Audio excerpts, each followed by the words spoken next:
Hello, welcome back to Pragmatic Revelation. I'm immersed in the zeitgeist here, and I hope that you do share the same sentiments. It's a wonderful time to live here. Today I intend on speaking against emotion, and emotion is God is constrained by His creation. You know, this argument is made by, um, skeptics, or probably most of the time it's the atheists, to kind of question the all-powerful nature of God.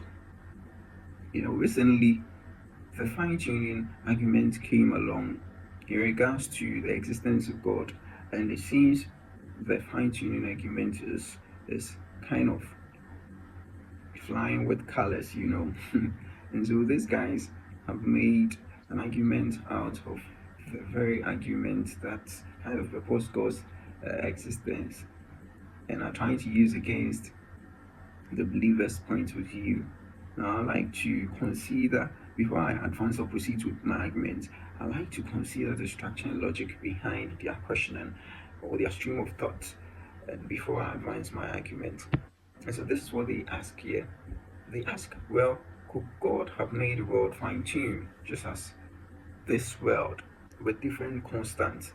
Yeah, for those of us who don't know what the fine tuning argument or concept is, it's just a concept that describes the fact that the forces, the energies, and the constants of this very world happen to be that perfect, that desirable, to the point that suppose a constant or an energy was changed one way or the other by the slightest, the world will change profoundly. And so the skeptics make an argument out of this. And they ask, could God have made the world fine tuned just as this with different constants or probably forces or anything, uh, such that it will still be perfect and wonderful as this our world is?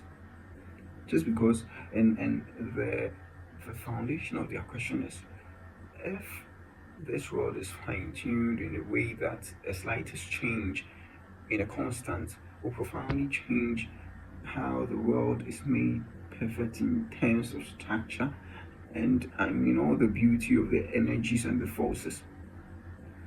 So that is their basic foundation, because they are wondering if there's a slight change and things could mess up.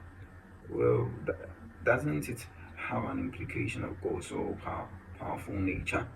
And so what they are basically asking is, can these things still change and make a wonderful world? And I'd like to address this issue. Let's just jump right into the thought.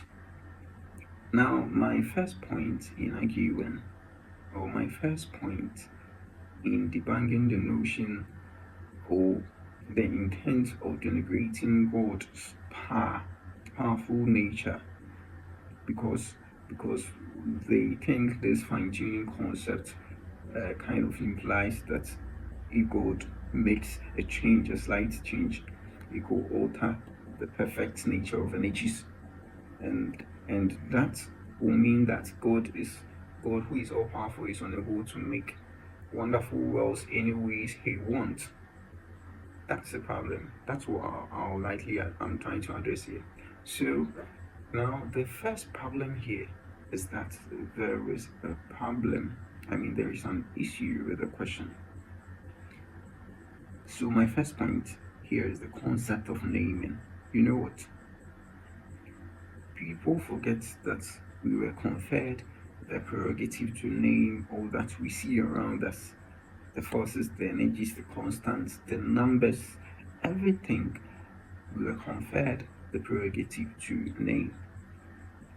And so the idea here is, if the force of gravity is 10, today you should realize that 10, the word 10, which represents a value, could have been 5 and carry the same quantity. I don't know if you know what I'm just trying to say. It 10 could have been called 5 and still actually mean 10.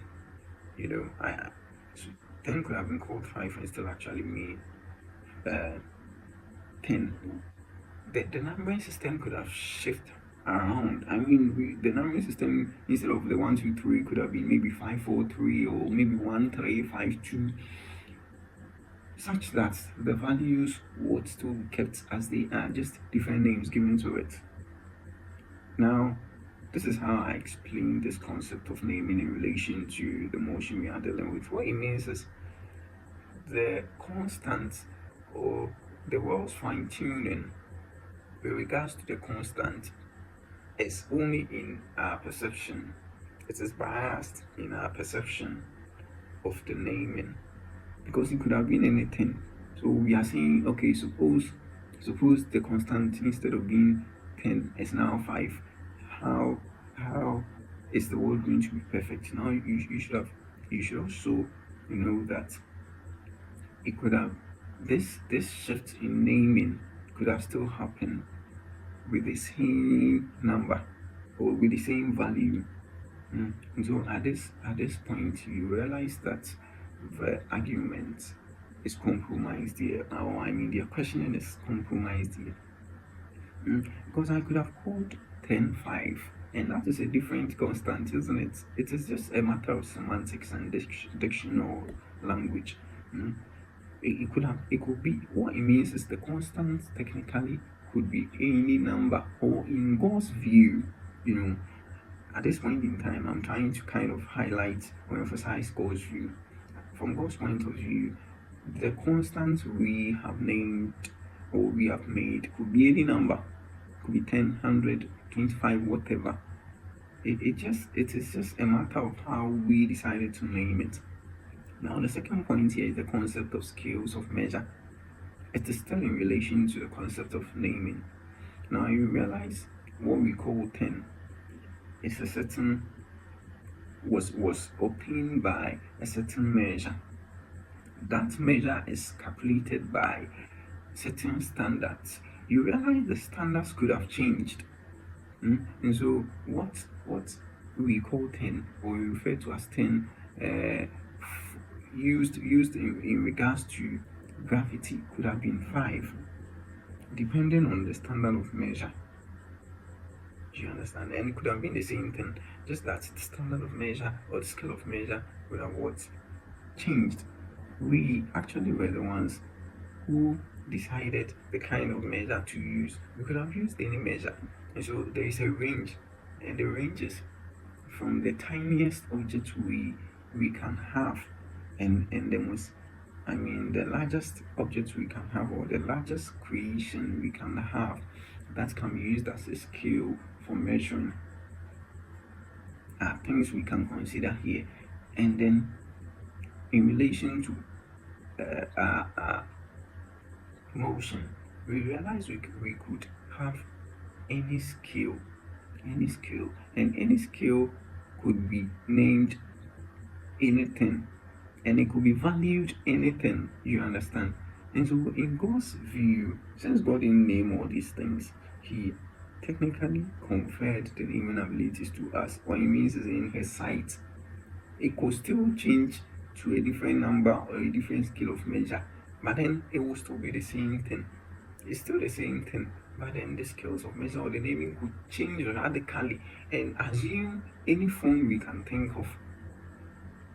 And so what it means is, the question is flawed, or the argument is flawed, in that God's point of view is technically very different.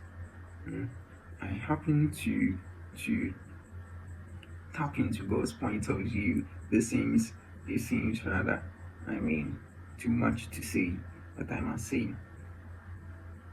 And then this is what I realize. It's very important that we consider this fact, and then try to make sense out of it, and then go on to compare with the premise, and then decide for ourselves if God is constrained, or God's all-powerful nature is denigrated just because fine-tuning is changed the slightest with regards to the constants or whatever.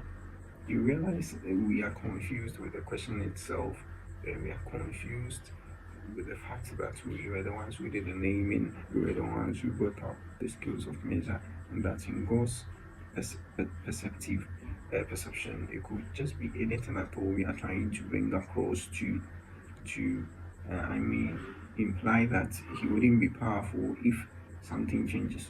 So this just doesn't go against the atheist. It also goes against the scientists who purport that a slightest change in either of the in any of the constants might have radically changed how the world is. What they don't realize here is we did the naming, we did the scales of measure. We didn't actually create anything. We just discovered and we are naming stuff and giving them measures in our perception, which we cannot say is the perception of God, and which, of course, when you rationalize, you realize it could be anything at all and still be the same thing. You understand? It is just our perception. And so that is it. Thanks for joining me on this video. Comment and like the video. I'll see you in another video shortly.